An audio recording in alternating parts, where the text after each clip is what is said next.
Sorry for the throwaway account, and sorry for writing so much. I'm a writer. Anyway, I, 39M, and my, now ex-wife, 45F, had been together since I was 22. I'll call her V here. She's the only woman I've ever been with.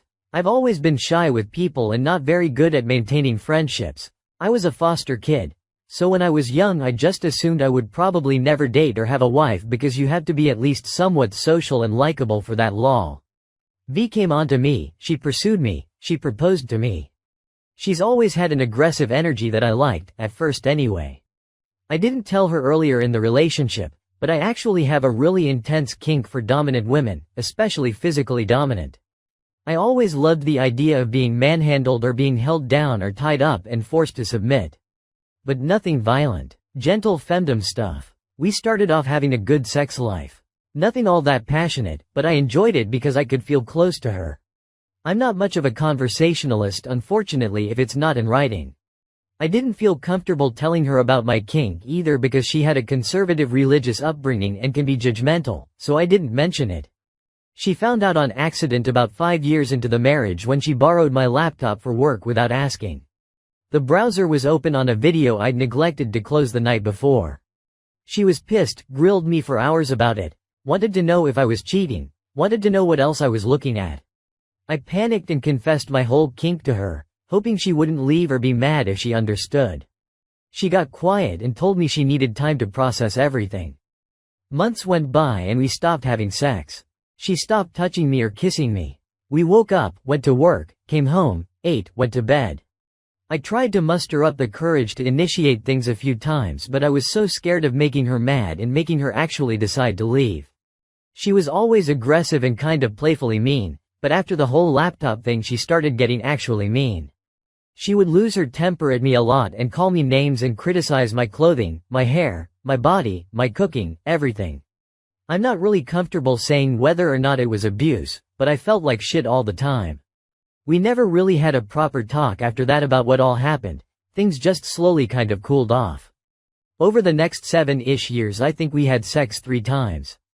I never saw kids in my future, kind of like how I never saw myself getting married. And V always had her career and felt very fulfilled by it. But then we had sex on her 40th birthday and she got pregnant. I honestly just assumed she would have an abortion, but when she told me she was planning to keep it and I realized we would be parents I actually cried from happiness. The pregnancy went really well.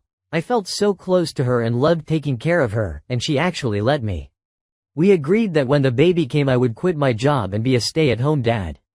V made great money at her job so we wouldn't have to worry. Then our son was born, and things got worse again. I know she was dealing with some postpartum depression initially. I tried to make everything easy around the house. I was always up with the baby so she could rest. But it was just constant cruelty from her. Never anything violent, but I was crying every day. I know it's not manly or whatever, but it's how my body reacts to arguments and yelling and name-calling. And then V would pick on me for it.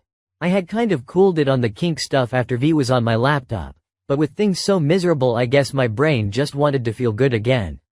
When V went back to work a few months later, I started actually trying to write stories, like erotica I guess. I would just post them online to a forum I was member of, and everyone liked them, so it encouraged me to keep going. V would be at work all day, I would be home with the baby, and when he was asleep I'd get some writing in.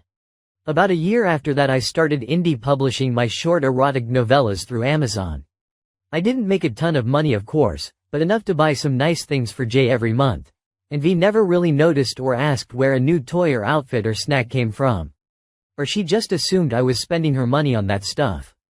I was okay with writing my femdom stories and making a little money and taking care of my son all day. I still loved my wife too. I still do now, despite everything. About 6 months ago, V found out I was writing erotica. I'm still not entirely sure how. I never told anyone IRL, and I wrote everything under a pen name. All I can think is that she got onto my computer during the night for something and looked at my emails? Honestly, it doesn't matter at this point. She was furious. She said I was neglectful of our son, that I was disgusting for writing that stuff with our child in the house. She very nearly insinuated that doing so was some kind of child abuse. I got upset and started crying and she screamed at me for being manipulative. It was a huge fight. And at the end of it, she told me she wanted a divorce and would be looking into it. I can't even tell you much of what happened after that. I was in a really bad place mentally, and most of the divorce proceedings are a complete fog for me. The important stuff is that we are now officially divorced. I moved out into a small apartment, I have a job now. Jay is 4 and I love him so much, but I only get him every other weekend. He just started preschool and it's better for his schooling, I guess, to be in a consistent place during the school week. And then V wanted half the weekend so they can do fun things together. The other week during the drop-off, V and I actually had a good conversation. But she told me that in hindsight she wishes I had been upfront about my kink so she could have left the relationship right away. Maybe she's right. I can't help but think our marriage fell apart so early on because she realized I'd been keeping that secret from her, and then I put the final nail in the coffin when I once again kept the secret of publishing my erotic stories. Maybe I should have had the courage to come clean about my kink at the beginning and given her an easy opportunity to leave. AITA for not doing that? I really don't know at this point. The divorce has left me sort of hollowed out, sorry. And sorry for writing so much. I work from home now and don't speak to a lot of people anymore, so I'm making up for that. Thanks for the help, guys. ETA, holy shit. I never would have imagined anyone cared. I was having a bad night and just sort of started writing this for catharsis and hoped a few people would tell me I wasn't a shitbag. I really don't have any more emotional capacity to reply to people's comments tonight, but I'm still reading them all. Thank you everybody, really. I appreciate all the varying perspectives, even the ones calling me out. I think I might try to go to bed now. Thank you from a tired old dad. ETA too. I'm completely overwhelmed. There's no way I could ever get to everyone at this rate, but again, thank you all. This is insane. Real quick, I wanted to address a few things I've seen brought up in comments. I mentioned that V came from a conservative religious background that caused her to be judgmental, and I've seen some people speculating that this means she must have religious trauma or was brainwashed. My in-laws are good people who loved their grandson very much. I didn't mean to imply V spent her childhood speaking in tongues or picketing funerals. I'm sorry for giving that impression. I didn't have a lawyer during the divorce. V did, which is probably why I ended up with the custody arrangement I have. I honestly didn't fight much at all. I was just sort of being led along during the entire proceedings and didn't advocate for myself.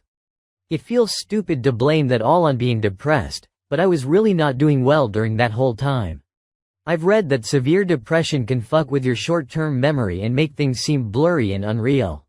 Like dissociation, I guess? I think maybe that's what was going on. Also because some people asked, yes, I do get some alimony.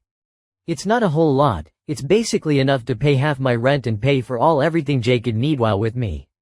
My remote work is only part-time, and then my novellas on Amazon also bring in a small amount. I'm trying to save up for some therapy next year, and I might try writing again. Also, I didn't marry V with the expectation that she'd participate in my kink. It's an embarrassing kink for me that I've always been ashamed of, so just got used to keeping it to myself. It was natural for me to just have it live in my head and not in real life. V and I never really discussed porn or boundaries or our individual definitions of infidelity. I'm sure this sounds like a big excuse, but I was 22 when we met, 23 when we married. She was 29 and had dated multiple people before me, so I just sort of deferred to her experience. If she didn't bring things up, I didn't either. Maybe this is another excuse, but in foster care I learned not to rock the boat.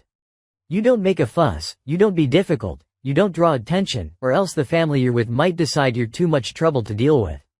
In hindsight, it's pretty fucked up to bring that sort of mentality into a relationship, marriage, but I did.